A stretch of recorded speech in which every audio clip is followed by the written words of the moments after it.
आखिर एक मुसलमान को मसीह क्यों बनना चाहिए? ये काफ़ी अच्छा सवाल है। कुरान सिखाती है गुनाह के बारे में, जैसे कि बाइबल सिखाती है। कुरान सिखाते हैं कि एक ही खुदा है, जिस तरीके से बाइबल सिखाती है। कुरान सिखाती है जन्नत और जहन्नुम के बारे में, यहाँ तक कि यीशु और यीशु के क्रूस के बारे में, जैसे कि बाइबल सिखाती है। लेकिन फिर भी मैं यही सवाल पूछूंगा कि आखिर क्यों एक मुसलमान को मसीही बनना चाहिए। अभी मैं आपके साथ कुछ शेयर करूंगा कुरान में से, कि जहाँ पर मुसलमानों से कहा गया है कि उन्हें यहूदी और क्रिश्चियन को क्या बताना है उनके खुदा और उनके विश्वास के बारे में। सूरा 29 कहती है कि हम भरोसा रखते हैं कि हमारे ऊपर जो जाहिर हुआ और जो तुम्हारे ऊपर जाहिर हुआ, कि हमारा खुदा और तुम्हारा खुदा एक ही है और हम उसके अधीन है। तो कुरान यहाँ पर यह दावा करती है कि क्रिश्चियंस, जूस और मुसलमान सेम वही एक ही खुदा की इबादत करते हैं और इसमें कोई अंतर नहीं है। मेरा नाम रीस है और मैं एक अरबी क्रिश्चियन हूँ। मैं पला बड़ा हुआ एक मुसलमान की तरह, और ये मेरी कहानी है कि मैंने क्यों आखिर इस्लाम को छोड़ा और मसीह को अपनाया। और मैं खोज में था अल्लाह के, यीशु के नहीं, अल्लाह के। मैं पला बड़ा हूँ अल्जीरिया में, एक बहुत ही कट्टर मुस्लिम फैमिली में। मेरे जो नाना थे वो दिन में 5 बार नमाज़ पढ़ते थे। मेरे जो ग्रैंड पेरेंट्स थे, स्पेशली मेरी जो ग्रैंड मदर थी, वो बहुत ही अटल थी सिखाने में कि तुम्हें किस तरीके से कुरान पढ़नी है और किस तरीके से समझनी है। और उन्होंने मुझे इजाज़त दी कि तुम इस्लाम के जो 5 स्तंभ है उसमें शामिल हो। और इन 5 स्तंभों में रहता है कि शहादा पढ़ना होता है, और इसमें दिन में 5 बार नमाज पढ़ना रहता है। इसमें ज़रूरतमंदों को भी कुछ देना पड़ता है। मैं कभी मक्का नहीं गया, लेकिन मेरे ग्रैंड पेरेंट्स जो थे वो साल में हर बार मक्का जाते थे। लेकिन सबसे बड़ी बात जो उन्होंने मुझे सिखाई थी वो ये कि ढूंढो कि कुरान तुम्हारे बारे में क्या कहता है। और आखिरकार मैं और मेरे मम्मी पापा हम यूनाइटेड स्टेट्स ऑफ अमेरिका चले गए, और फिर भी मैं एक मुस्लिम ही बना रहा, क्योंकि मेरी परवरिश ट्रेडिशनली इसी में हुई थी। जैसे जैसे मैं बड़ा हो रहा था वैसे ही मुझे मेरी जो भूख थी कुरान को जानने के लिए वो बढ़ने लगी।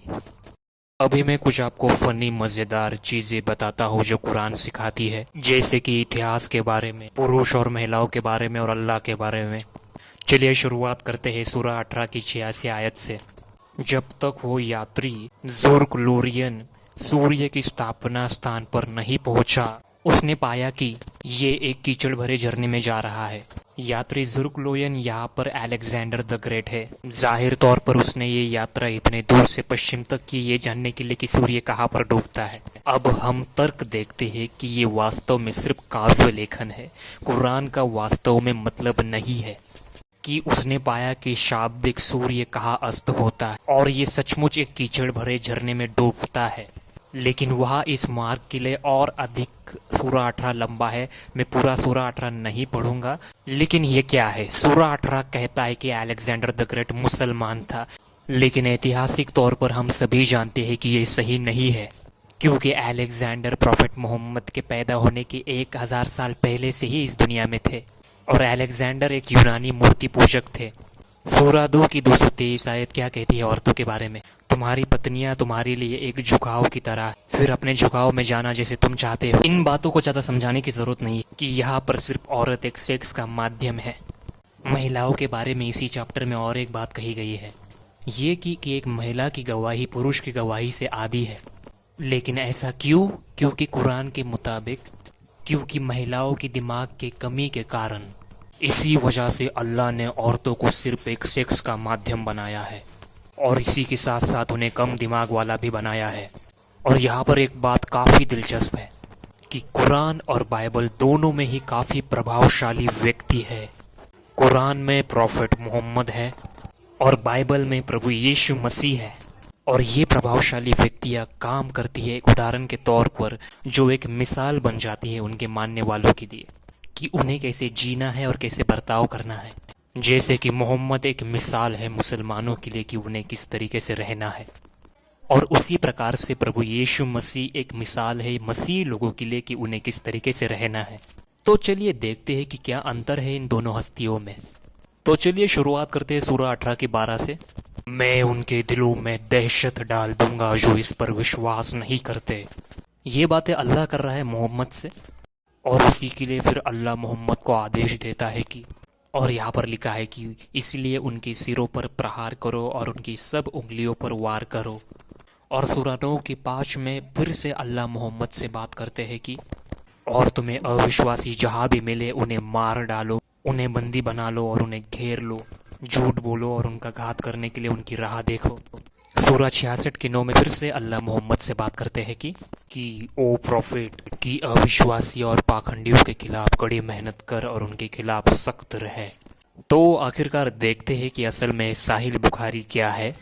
साहिल बुखारी असल में कुरान की एक कंटिन्यूशन यानी कि निरंतरता है।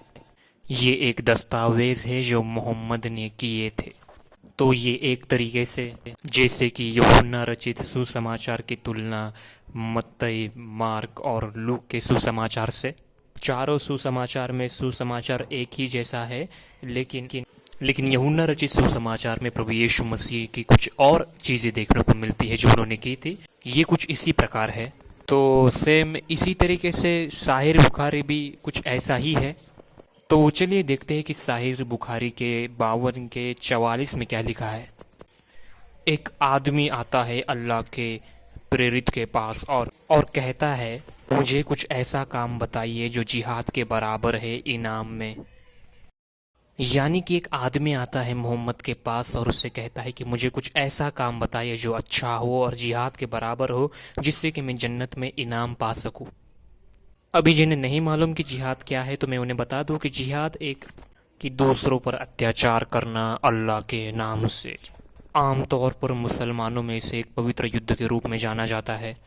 लेकिन जो जिहाद में किया जाता है कि दूसरों पर अत्याचार करो अल्लाह के नाम से, इस उम्मीद में कि तुम्हें जन्नत में इनाम मिले। तो देखते हैं कि मोहम्मद ने इसमें क्या जवाब दिया। मोहम्मद ने कहा मुझे कुछ ऐसा और कार्य नहीं दिखा जो जिहाद के समान हो। तो यह आपके पास एक बहुत ही बड़ी उपलब्धि है जिसे आप प्राप्त कर सकते हैं मुसलमान होने के तौर पर, कि आप लोगों पर अत्याचार कर सकते हो अल्लाह के नाम से। लोगों के सिर काटना, उन्हें तोड़ना, सामान्य रूप से लोगों को मार डालना। लेकिन कैसे, तो यहाँ पर एक सिल्वर लाइन है जो हमें मिलती है सूरा 5 में। ओ किताब वाले लोगों, तुम्हारे पास खड़े होने का अधिकार नहीं है जब तक कि तुम तोरा की व्यवस्था और सुसमाचार का पालन नहीं करते जो प्रभु की तौर से तुम पर जाहिर हुआ है। इस आयत के हिसाब से कि बाइबल के पास अंतिम अधिकार है। सबसे ज़्यादा इम्पोर्टेंट बात कि मुसलमानों के पास अधिकार नहीं है खड़ा होने का जब तक कि वो तोरा और बाइबल को नहीं पढ़ते। तो अगर कुरान ऐसा कहता है तो अभी मैं ये करने जा रहा हूँ। और इस समय मैं 19 साल का था और मैं अपने कॉलेज के तीसरे साल में था और मैं बायोलॉजी पढ़ता था और मैं अपने खाली समय में बाइबल पढ़ रहा हूँ। आपको याद है कि मैंने कहा था कि मुसलमान लोग मोहम्मद को एक मिसाल के तौर पर देखते हैं कि उन्हें किस तरीके से रहना है और कैसे बनना है और अपनी ज़िंदगी कैसे गुजारनी है। तो उसी तरीके से प्रभु यीशु मसीह लोगों के लिए उदाहरण है। तो चलिए अभी देखते हैं प्रभु यीशु मसीह की टीचिंग्स को और उनके कार्यों को। चलिए मत्ती का 5वां अध्याय उसकी 43 वर्ष से शुरुआत करते हैं कि तुमने ये सुना है और कहते हैं कि अपने पड़ोसियों से प्रेम रखो और दुश्मनों से नफरत करो। अभी ये बहुत ही मिलता जुलता और समान कॉन्सेप्ट है। वास्तव में अगर आप मुसलमान हैं तो ये तो आप काफ़ी अच्छी तरीके से समझ जाएंगे। यानी कि अगर कोई आपकी तरह कट्टर मुसलमान है तो आप उससे बड़े ही प्यार और इज्जत के साथ पेश आएंगे। लेकिन अगर कोई अविश्वासी है तो आप उसके खिलाफ कड़ी मेहनत करोगे, जैसे कि हमने पिछले सूरे में देखा। तो अभी तक तो बहुत ही अच्छा है, लेकिन प्रभु यीशु मसीह ने यहाँ के इस मुद्दे को पूरी तरीके से बदल दिया है। चलिए देखते हैं मत्ती का 5वां अध्याय उसकी 44वीं आयत।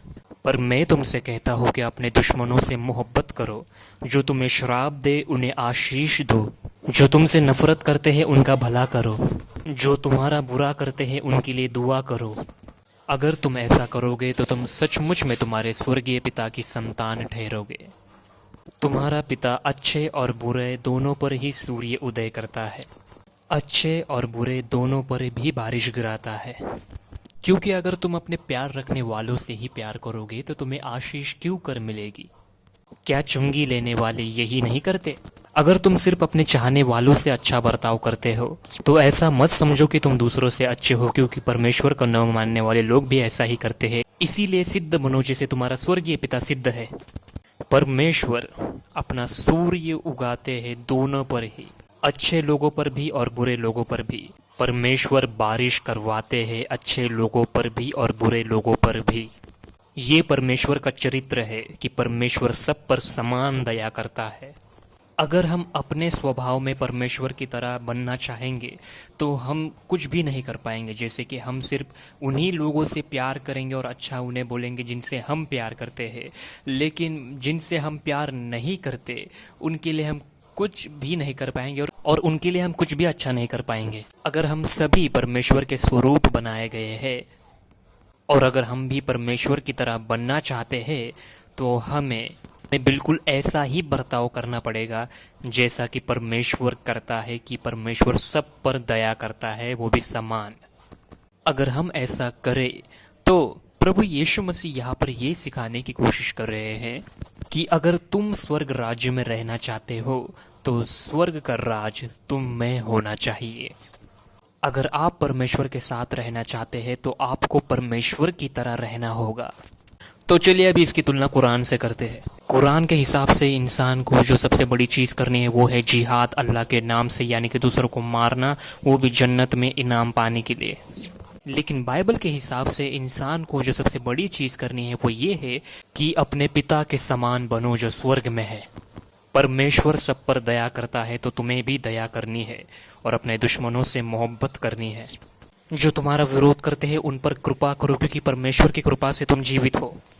और इसके कई महीनों के बाद भी मैं स्टडी करता रहा यीशु मसीह की शिक्षाओं के ऊपर, और मैं कई सारी जगहों पर जाता था बाइबल स्टडीज़ के लिए और अधिक जानने के लिए प्रभु यीशु मसीह की शिक्षाओं को और उनके पैराबल्स को समझने के लिए, क्योंकि मुझे काफ़ी कम वक्त मिलता था इन सभी चीज़ों के लिए। मैंने 2 क्रिश्चियन लोगों को ढूंढा और उन दोनों ने फिर मुझे शुरुआत से बहुत सारे यीशु मसीह के पैराबल्स के बारे में सिखाया और समझाया, और बाकी बाइबलिकल कॉन्सेप्ट्स के बारे में जो सच है। और फिर 12 दिसंबर 2010 को और आखिरकार फिर मैंने ये फैसला किया कि मैं अपना जीवन प्रभु यीशु मसीह को सौंपता हूँ। और जो कई सारे साल जो मैंने गुजारे थे अल्लाह की खोज में कि अल्लाह कौन है और वो क्या है, मुझे इसमें कुछ नहीं मिला, लेकिन इसी में मुझे मिला यीशु मसीह का क्रूस। और यही मेरी ज़िंदगी की नई शुरुआत हुई और मैंने जाना कि यीशु मसीह हमारे गुनाहों के लिए मरा। और इन्हीं 2 नौजवानों ने फिर मुझे बपतिज़म के बारे में कुछ आयतें बताई। परमेश्वर ने उनका एक ज़रिए के तौर पर इस्तेमाल किया जिससे मैं अहमियत को समझ पाऊँ, ना केवल मसीह के क्रूस को बल्कि असली पश्चाताप को, और अपना जीवन मसीह को देने का सही मतलब क्या है।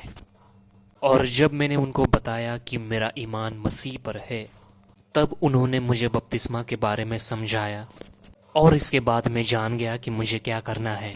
और अब मैं नहीं रुक सकता था और मैं यीशु मसीह पर विश्वास करता था, तो मैंने बपतिस्मा ले लिया। और कुछ ही दिनों के बाद जब मैंने बपतिस्मा लिया था, मैं अपने घर गया और मैंने मेरे नए विश्वास के बारे में अपने घर वालों को बताया।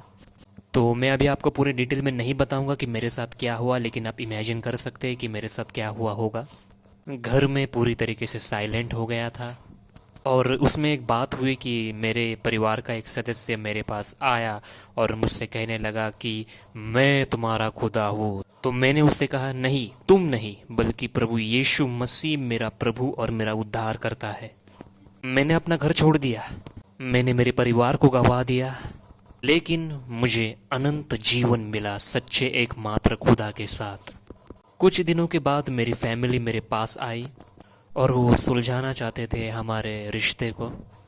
तो जैसे कि मैं पहले इंसान हूँ, इसलिए मैंने उस मैसेज पर उस टाइम दया नहीं की और फिर मैंने यीशु मसीह के कहे हुए शब्दों पर विचार किया कि जो उन्होंने कहा था कि अपने शत्रुओं से प्रेम करो और जो तुम्हें श्राप दे उन्हें आशीष दो, जो तुम्हें सताते हैं उनका भला करो।